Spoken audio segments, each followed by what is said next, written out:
Hi everyone, I hope you're all keeping well and welcome. My name is Lisa. So we have just had Pluto move into Aquarius a couple of days ago. So some of you may have felt, a little bit of an energy shift, maybe not.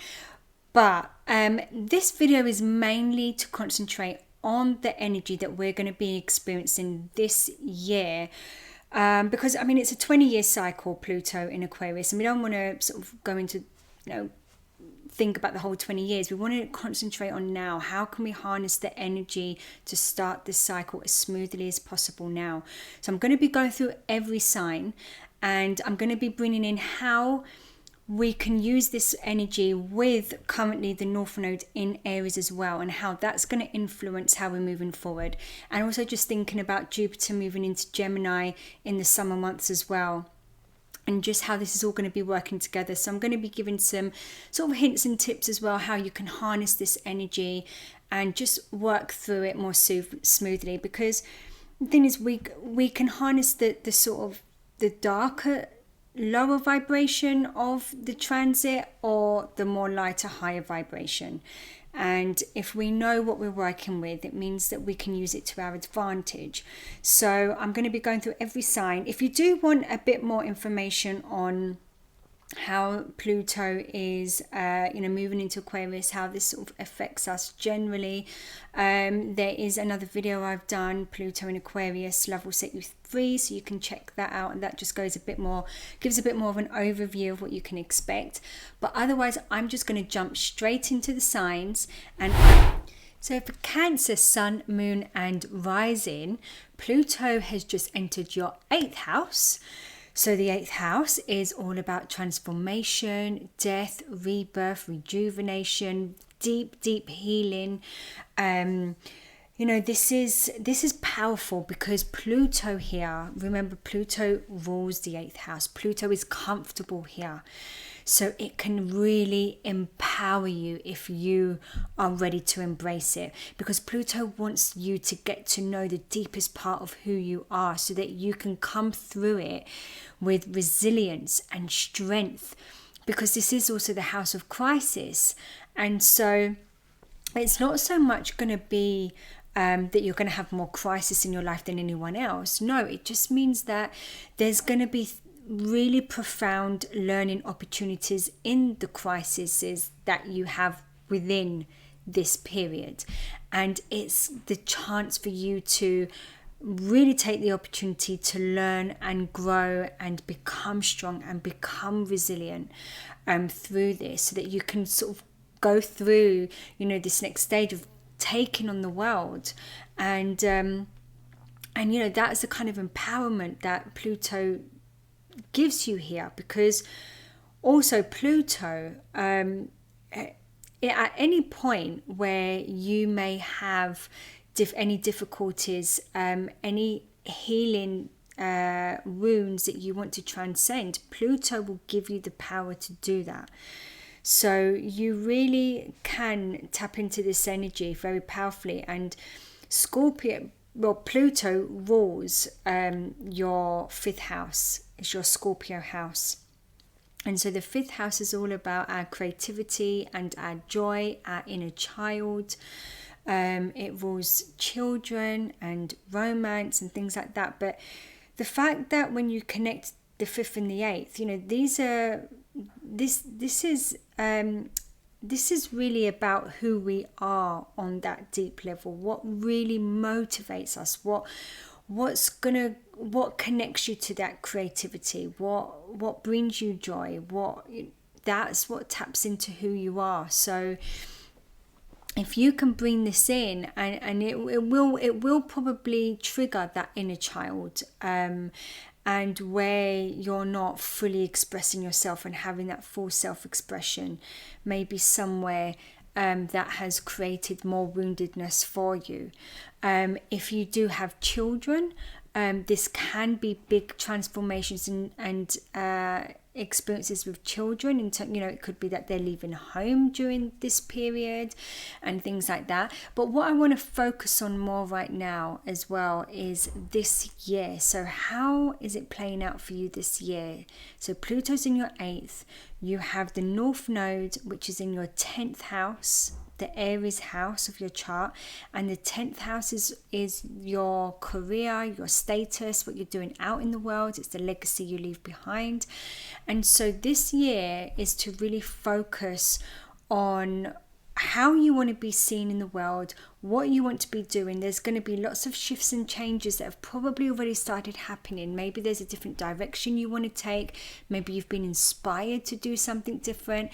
Maybe there's been some people coming into your life as well that's helping you see your potential, or see where you want to go, or where you don't want to go, and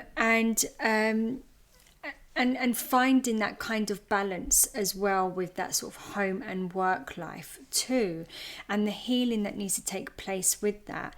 And so this is a great time to take some time for yourself to focus on those healing parts that maybe are coming up for you now, where you're thinking, okay, I want to move here, but there's some kind of reservation or fear that it's not going to work out. Why isn't it going to work out? What are you afraid of? What's holding you back? This is what you need to look into and tap into right now, because Pluto in the 8th house is going to bring up your fears, but it's the fears that you know that you're holding back. It's not necessarily the unconscious or the things we don't know.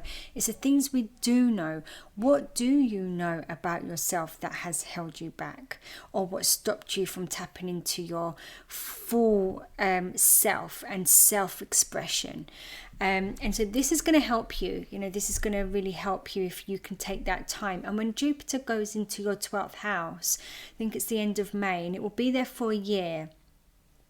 Jupiter in the 12th house is known to bring protection, spiritual protection, and deep healing as well. So the second half of the year could be a time for you to really have some wonderful opportunities to bring some healing and help you along the way to find yourself, to become more inspired.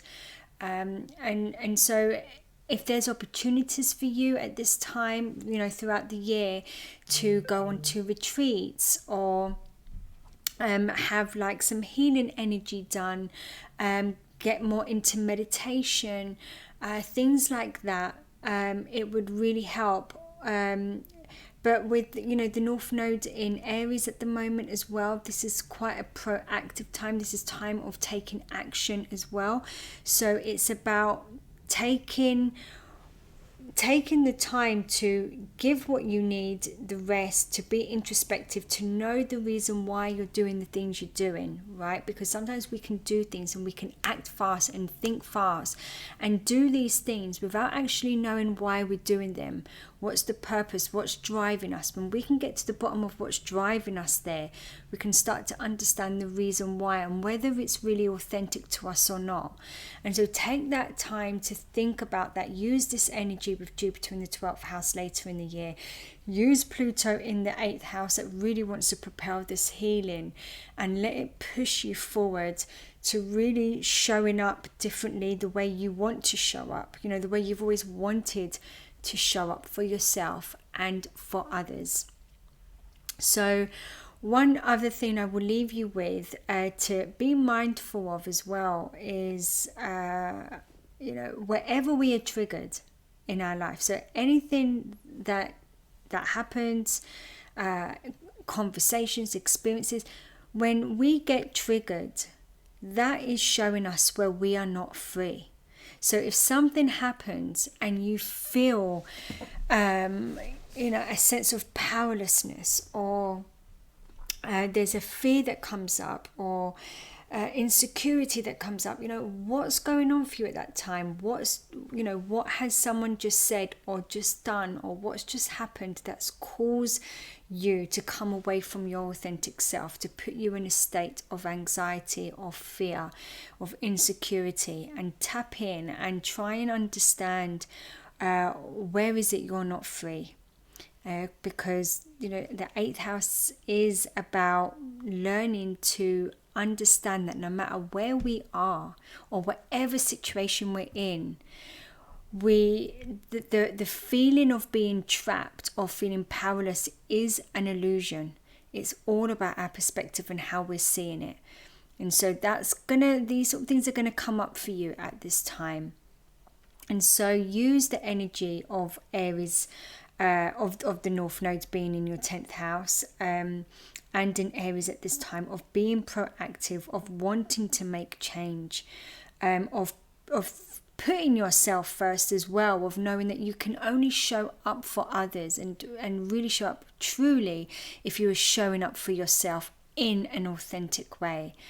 And so tap into this. It would be great for you. And I would really say maybe having some crystals around you as well when you're out and about, working, at home, in your if you're meditating, if you're just resting, have some crystals around you. They can really help, because Pluto rules crystals as well, because it's underground.